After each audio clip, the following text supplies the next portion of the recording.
ஒரு கிராமத்தில் ராமசாமி என்ற விவசாயி இருந்தான். அவன் தினமும் கடவுளை பார்க்க வேண்டும் என்று ஆசைப்பட்டான். ஒரு நாள் தண்ணீர் வேண்டும் எனக்கு.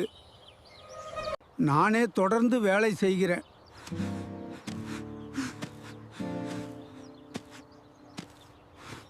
ஐயா,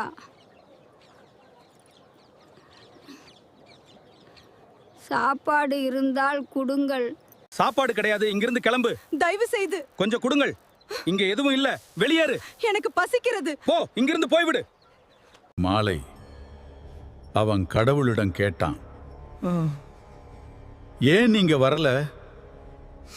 அப்போது ஒரு சத்தம், நான் வந்தேன், முதியவனாக, பெண்மணியாக.